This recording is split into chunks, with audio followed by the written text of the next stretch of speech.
Amin. Right, haleluya. Buka Alkitab kita sama-sama. Hari ini saya mau bicara tentang dilatih berperang. Sama-sama bilang sama saya dilatih berperang. Sebagian berkata ngeri banget pendeta. Nah, saya lagi bicara dasar sukacita orang benar. Kenapa orang benar bersukacita? Salah satunya karena kita dilatih berperang.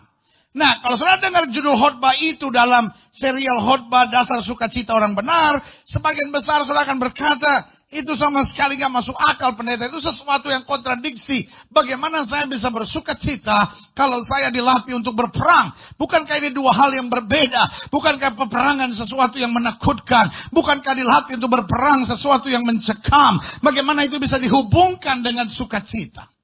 Saudaraku yang kasih dalam Tuhan, ada satu hal yang paling Tuhan gak suka dalam diri setiap orang Kristen. Apa itu?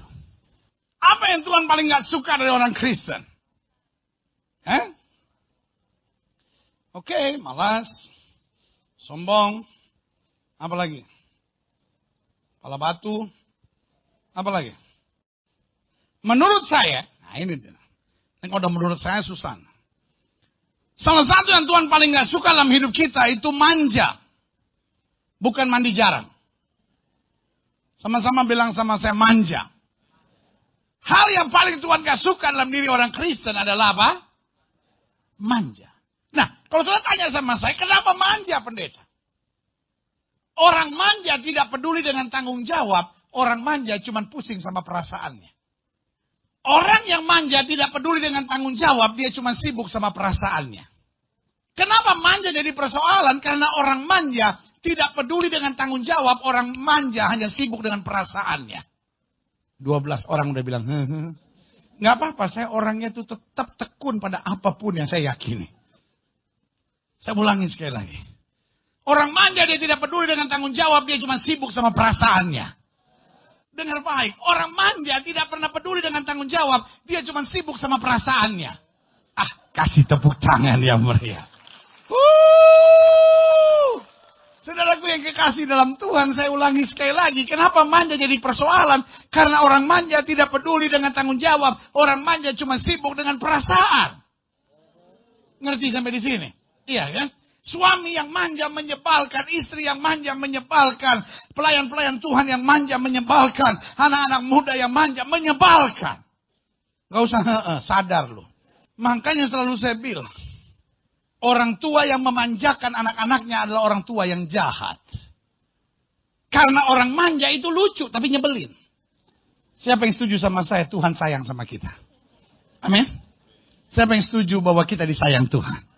Tetapi bukan berarti kita dimanja oleh Tuhan. Saya mau tanya sama saudara. Yusuf disayang Tuhan enggak? Daniel disayang Tuhan enggak? Disayang Tuhan tapi tidak dimanja oleh Tuhan. Sama-sama bilang sama saya, Tuhan melatih saya. Justru karena Tuhan sayang kita, Tuhan latih kita. Alkitab bilang barang siapa yang kukasihi, aku hajar dan kutegur. Relakan dirimu dan bertobatlah. Yang setuju berikan tepuk tangan yang meriah. Nggak apa-apa saya ngomong apa adanya. Banyak persoalan sebetulnya terjadi hanya karena kita manja. Banyak gereja Tuhan bermasalah cuman karena pelayan Tuhan yang manja. Banyak rumah tangga bermasalah karena salah satu anggota atau dua-duanya suami istri manja. Belajar jadi orang yang tegar. Sama-sama bilang, saya harus tegar. Hidup ini bukan soal perasaan. Hidup ini soal tanggung jawab. Yang setuju berikan tepuk tangan yang meriah. Buka Alkitab kita sama-sama. Mazmur 144. Kita mau lihat apa yang Alkitab ngomong di sini. Nyanyian apa? Nyanyian apa? Nyanyian syukur atau nyanyian tekanan? Nyanyian syukur atau nyanyian pergumulan? Nyanyian syukur. Dari Daud. Siapa Daud? King of Israel. Rajanya Israel. Tetapi dia bukan lahir sebagai anak raja. Dia lahir sebagai apa? Gembala. Orang Beduin biasa yang mengembalakan kambing domba kawan ayahnya. Dia hanya punya sebuah persoalan. Biasanya yang bertanggung jawab untuk mengembalakan kambing domba kawan ayahnya selalu adalah anak tertua. Tetapi dia sudah nggak dianggap anak di rumah. Dia sudah dianggap sebagai budak. Sehingga salah satu buktinya adalah ketika Samuel mau mengurapi salah seorang anak Isai, bahkan Daud nggak diajak. Ngerti sampai di sini? Sehingga dia dianggap sebagai salah seorang budak, pegawai, karyawan. Dan itu sebabnya Daud pernah bilang begini, sekalipun ayahku dan ibuku meninggalkan aku, tapi Tuhan menyambut aku. Halo? Nah, Daud sadar betul bahwa segala hal itu bukan saatnya untuk dia dalam kepahitan. Orang yang sebentar-sebentar kepahitan, aduh pendeta dia punya kepahitan sama gereja, pendeta dia punya kepahitan sama hamba Tuhan, dia punya kepahitan sama mertua pendeta. Orang-orang kayak gitu, sorry banget kalau saya nyinggung perasaan saudara. Buat saya, saudara kekanak-kanakan. Life is a battle. Sama-sama bilang sama saya, hidup adalah peperangan. Orang yang berhasil bukan orang yang tidak menghadapi tantangan. Tapi orang yang bisa merubah setiap tantangan menjadi pelajaran-pelajaran kehidupan yang berharga. Yang setuju berikan tepuk tangan yang meriah. Dia tahu aparnya dari gembala, diproses, dibentuk. Akhirnya dia menjadi raja. Tetapi dia tidak dibentuk dengan hati yang pahit. Dia tidak dibentuk dengan kebencian. Dia tidak dibentuk dengan kedendaman dan kebencian di hatinya. Tetapi dia diproses dengan kedewasaan. Kalau saudara hari-hari ini sedang menghadapi proses, hari-hari ini saudara sedang menghadapi badai, hari-hari ini saudara sedang menghadapi hal-hal yang menyakitkan, nggak usah berteriak dan bilang, Tuhan, katanya Tuhan mengasihi aku, kenapa aku diproses? Justru karena Tuhan sayang. Amin. Makanya ayat ini bilang apa? Dari Daud, terpujilah Tuhan gunung batuku, yang mengajar tanganku untuk bertempur. Dan jari-jariku untuk berperang. Dengan lain kata Daud bilang, thank you Father.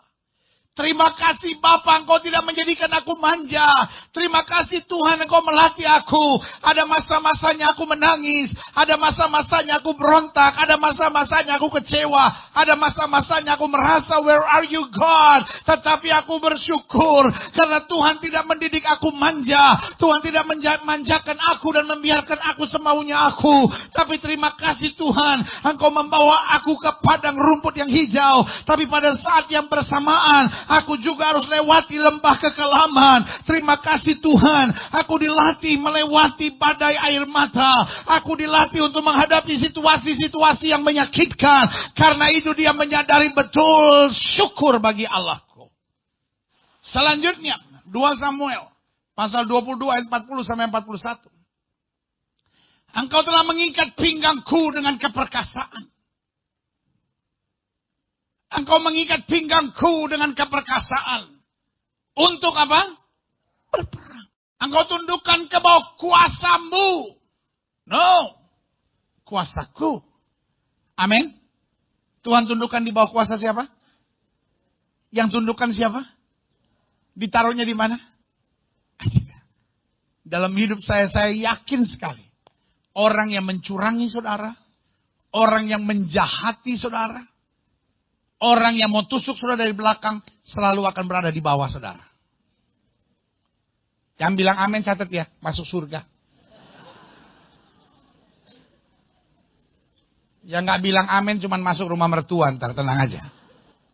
Dalam hidup saya yakin betul orang yang mencurangi saudara, orang yang menjahati saudara, orang yang merencana menusuk saudara dari belakang selalu berada di bawah saudara. Tahu gak saudara, orang yang menjahati saudara, orang yang mencurangi saudara, orang yang berencana menusuk saudara dari belakang, itu pasti selalu berada di bawah saudara. Kasih tepuk tangan yang meriah. Gitu dong. Ya saya gak bilang amin, soalnya saya pendeta yang lagi jahatin orang. Tidak pernah terjadi orang yang jahati saudara, orang yang curangin saudara ada di atas saudara. Makanya tenang aja. Santai bro. Wallace bro, Wallace. Ayat 41. Kau buat apa? Musuhku lari daripadaku, amin. Orang-orang yang membenci aku, mereka apa? Ku binasakan. Terjemahan aslinya bilang, kulihat kebinasaan mereka. Amin. Makanya saya catat begini sebagai kesimpulan saya. Allah kita tidak pernah mau menjadikan kita manja. Sama-sama bilang sama saya tidak boleh manja. Sama-sama bilang sama saya harus dewasa. Apa itu dewasa? Dewasa tidak hanya memperhatikan perasaan, tapi memperhatikan apa? Tanggung jawab. Amin. Siapa yang disebut kekanak-kanakan? Halo? Orang yang kalau ada masalah melarikan diri. Orang yang kalau ada masalah menghalalkan segala cara. Orang yang kalau menghadapi masalah menyalahkan orang, itu semua sifat kekanak-kanakan. Siapa itu dewasa? Perasaan tidak penting. Yang penting tanggung jawab. Sama-sama bilang saya harus dewasa. Yang kedua yang Tuhan mau dari kita bukan cuma dewasa. Tapi kemudian kuat. Kenapa Tuhan mau kita kuat? Karena keadaan yang terjadi tidak selamanya seperti yang kita harapkan. Amin. Kenapa kita kuat? Kenapa Tuhan mau kita kuat? Karena hanya orang kuat yang merebut mujizat. Amin. Kenapa Tuhan mau kita kuat? Loh, karena kita punya musuh. Ngerti sampai di sini? Tuhan mau kita pertama apa? Dewasa. Yang kedua Tuhan mau kita apa? Kuat. Dan yang ketiga Tuhan mau kita apa? Berguna. Sama-sama bilang sama saya harus berguna. Kalau gara-gara istrimu menikah dengan engkau dan hidupnya lebih sengsara, buat saya kok suami biadab kan? Ibu-ibu ketawa. Lu bener dong. Pak, denger ya Pak ya. Istrimu udah bahagia Pak. Gara-gara menikah dengan engkau, dia sengsara Pak.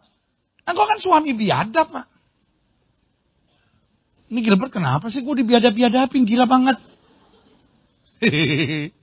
Makanya saya demen tuh kalau ada gereja yang bilang gini, ngapain sih ke Glow? Di Glow kan orang cuma ketawa-ketawa aja. Pendetanya cuma lucu-lucu aja. Itu kalau orang datang ke Glow cuma cari lucu-lucunya. Biarin aja dia ngomong. Dia belum pernah masuk, coba suruh dia datang. Kena biadab-biadab baru kabur dia. Iya kan? Lu bener. Bu! Kena lu. Suami udah mingkem aja. Sekarang baru. Memang begitu Pak, jagoan kalah duluan Pak. Bu, denger nih Bu. Kalau gara-gara menikah sama engkau Bu, suami harus stres Bu. Engkau bukan istri Bu, teroris. Yang ketawa teroris.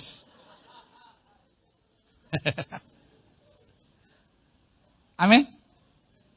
Makanya selalu saya bilang, saya wanti-wanti sama orang tua. Jangan memanjakan anak-anak saudara. Bahaya, hari depannya pasti hancur. Dan ngancurin orang, itu yang repotnya. Tuhan mau kita apa? Dewasa, kuat, dan apa?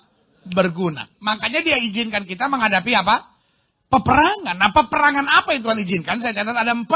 Yang pertama, peperangan untuk mengalahkan apa? Segala kekanak-kanakan kita. Paulus bilang apa? When I was a child, waktu aku kanak-kanak, kata Paulus, aku berpikir seperti kanak-kanak, I act, aku bertindak seperti anak-anak, and I speak like a child. Aku bertindak, aku berpikir, aku berbicara seperti apa? Kanak-kanak. Mama, mau mamamnya. Gue gampar lu, anak lu udah 4 tahu lu, goblok lu. Ya kan? Ngerti gak maksud saya? Nah anak udah 4, umur udah 4, 3. Mama, mau mamam. Jadi tindakannya sama. Tetapi dilakukan oleh 2 orang yang berbeda, masalah jadi serius. Ngerti maksud saya? Makanya Alkitab bilang, orang yang baru bertobat, jangan melayani dulu. Banyak persoalan-persoalan sebenarnya dalam hidup kita, hanya karena kita childish. Mungkin yang saya ngomong keras buat saudara, but I love you so much. Saya cuma mau ingatkan buat saudara, kita harus apa? Berperang untuk mengalahkan. Karena sifat kekanak-kanakan tuh enak. Orang ngomongin kita, gue gampar lu ya. Kita tersinggung di dalam pelayanan. Gak mau gereja. Mengalahkan sifat kekanak-kanakan harus mengadakan peperangan. Setiap kali sifat kekanak-kanakan itu muncul, kita harus sadar. Enggak, saya gak boleh begini. Kalau saya setiap kali ngadepin masalah, lalu saya bilang, oh ini karena istri saya. Ini karena suami saya. Ini karena mertua saya. Ini karena anak-anak saya. Setiap kali saya menghadapi masalah, ini karena orang-orang gereja semua gak peduli sama saya. Lalu itu sifat kekanak-kanakan kan nyalain orang terus. Yang kedua, peperangan apa yang Tuhan izinkan? Peperangan untuk mengatasi apa? Berbagai hawa nafsu duniawi. Paulus bilang, saya masih tinggal di dunia. Siapa yang setuju sama saya kita masih ada di dunia? Amin. Kalau diomongin orang sakit nggak? Nggak tuh pendeta nggak berasa. Lihat kaki saudara masih injek tanah atau enggak? Selama kaki saudara masih injek tanah, disakitin orang, jantung masih deg-degan. Hal-hal duniawi masih terjadi. Saya punya suami itu kasar sama saya pendeta. Suami saya itu orangnya nggak perhatian. Suami saya itu orangnya nggak romantis gitu pendeta. Suami saya juga orangnya kepala batu. Suami saya juga orangnya jahat, pendeta. Suami saya itu orangnya mau menang sendiri. Tiba-tiba saya di kantor ya, pendeta. Ketemu pria yang perhatian banget gitu sama saya. Tuhan tuh memang adil gitu. Di sini dia izinkan badai. Di sini dia izinkan kelegaan. Tuhan memang luar biasa. Bukan Tuhan yang kirim setan, tahu? Loh, kita masih ada di dunia. Kalau kita ngadepin itu, kalau kita nggak hati-hati bisa goyah juga. Kan saya pacaran, pendeta. Terus kalau kita pacaran kan gini, saya duduk di sini, sebelah kursi kosong, sebelah lagi baru pacar saya. Kan nggak enak, pendeta. Itu pacaran apa ujian akhir nasional sih, pendeta? Kan kalau pacaran cuma ngobrol-ngobrol ya, kalau baru setahun 2 tahun sih nggak apa-apa. Kita pacaran udah 5 tahun, pendeta. Jadi kan perlu ada gimana gitu kan, kehangatan gitu. Dia jamah segenap hidupku. Ya, yang ceweknya bukan sadar malah aku berserah. Ngaco lu, ngaco. Ngaco tahu ngaco? Bukan ngaca, ngaco. Hari ini saya cuma mau bilang sama saudara. Itu kan, kita harus mengalahkan, mematikan segala tawaran-tawaran, keinginan-keinginan duniawi. Kita masih ada di dunia kok. Tuhan bukan jadikan kita malaikat, Tuhan pakai kita tubuh daging ini. Tetapi meskipun tubuh daging harus berjalan dalam roh. Yang setuju berikan tepuk tangan yang meriah. Yang ketiga, peperangan apa yang Tuhan izinkan? Peperangan itu tetap berjalan pada tuntunan apa? Roh Kudus.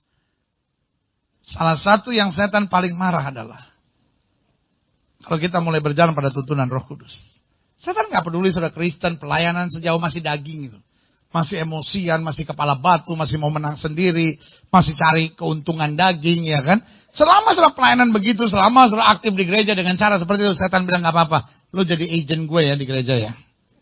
Tapi meskipun sudah bisnis, meskipun sudah kerja, meskipun sudah ibu rumah tangga, tapi kalau sudah fokus, saya mau hidup dituntun oleh Roh Kudus. Setan mulai bilang bahaya teman lama gue ini. If we are Christian, kalau kita Kristen, kita harus hadapi peperangan rohani. Kapan peperangan rohani dimulai? Waktu kita terima Yesus sebagai Tuhan dan Juru Selamat. Kapan peperangan rohani makin berat? Ketika kita mulai semakin diberkati. Kapan peperangan rohani makin menekan? Ketika kita mulai semakin dalam pelayanan.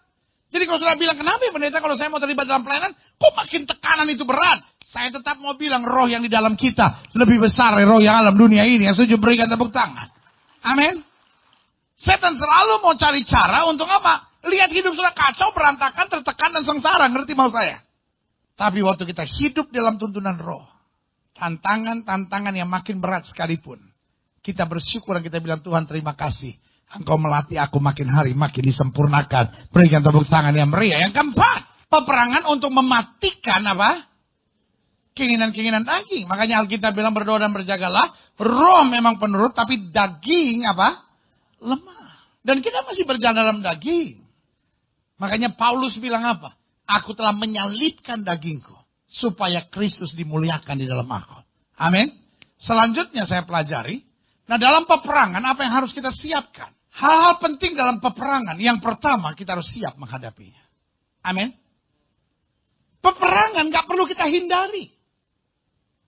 Sama-sama bilang sama saya, peperangan harus saya hadapi. Spiritual warfare is not an optional. It's a must. Peperangan rohani bukanlah sebuah pilihan. Tapi sebuah keharusan. Sama-sama bilang sama saya keharusan. Kita nggak bisa memilih. Saya pengen jadi Kristen yang nggak usah pakai peperangan rohani deh. Itu untuk Dautoni aja deh yang peperangan rohani deh. Yang urusan setan-setan saya nggak mau, capek. Setan bertingkah kadang-kala.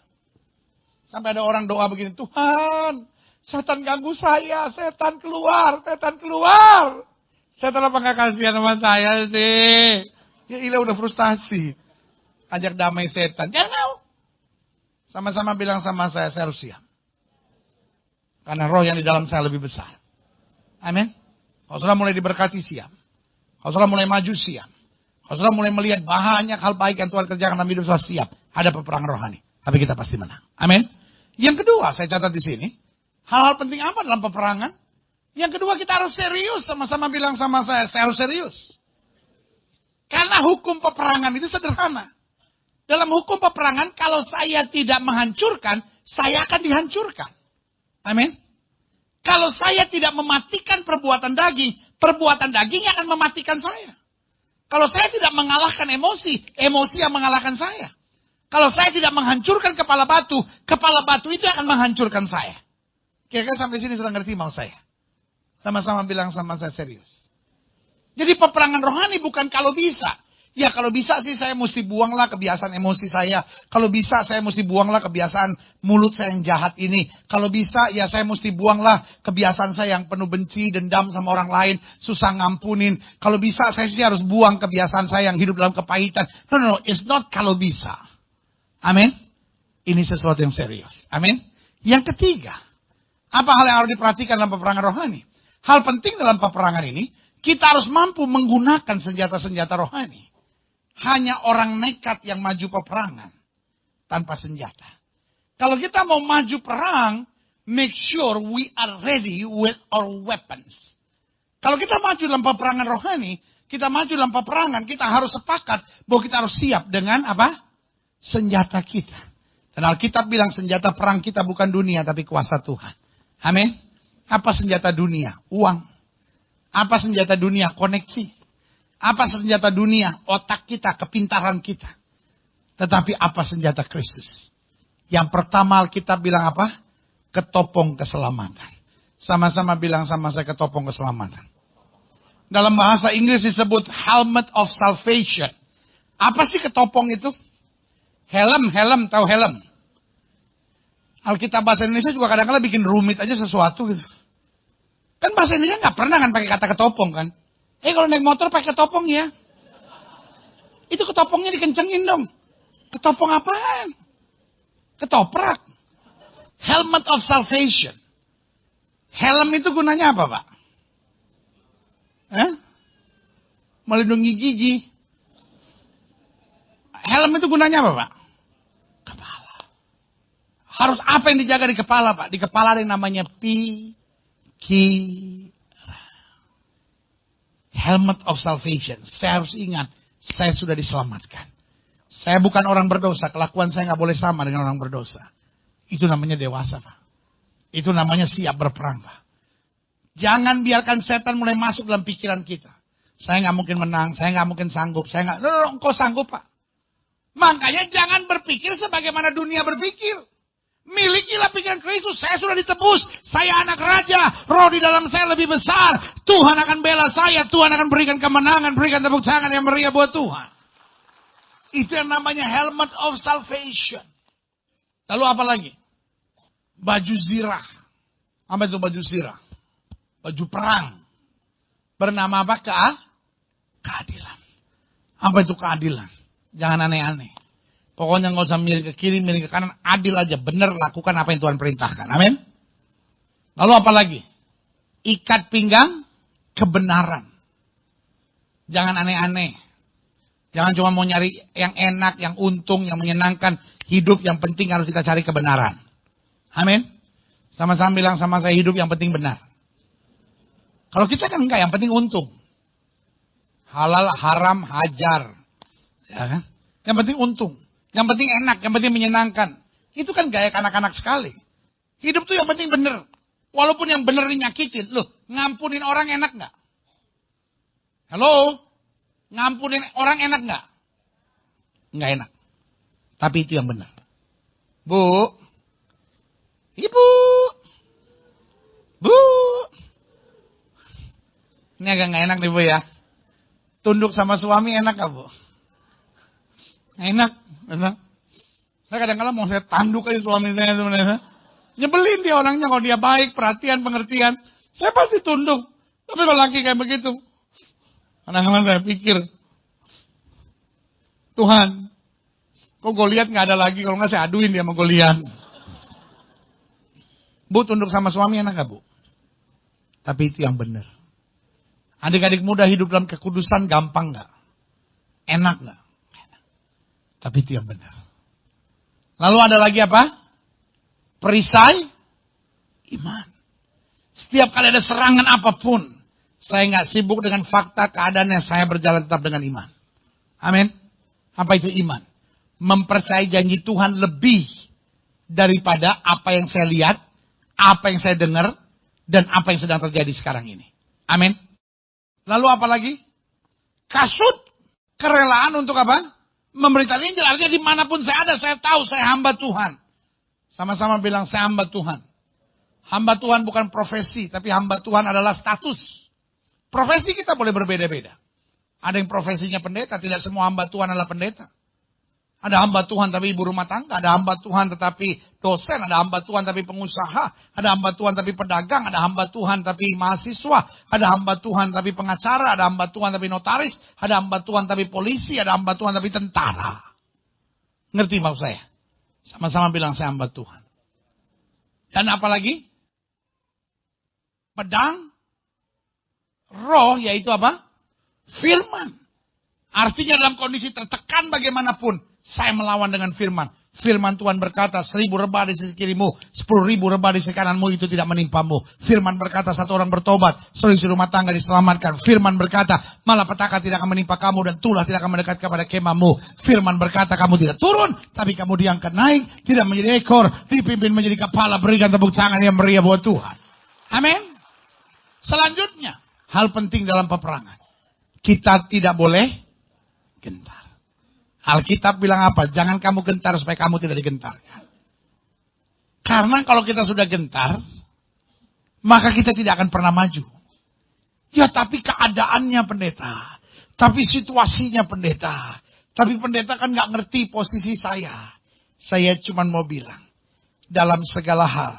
Mungkin banyak hal saya sebagai gembala jemaat, sebagai pendeta gak mengerti. Tapi saya cuma ingatkan buat setiap saudara. Roh di dalam saudara lebih besar.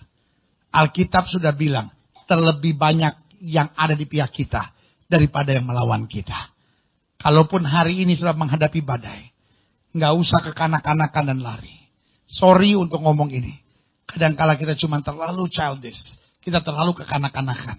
Ingat, setiap badai di depan kita, setiap pergumulan yang Tuhan izinkan di depan kita, itu adalah latihan kita supaya Allah bisa percayakan kepada kita lebih dahsyat dan lebih luar biasa lagi. Berikan tepuk tangan yang meriah.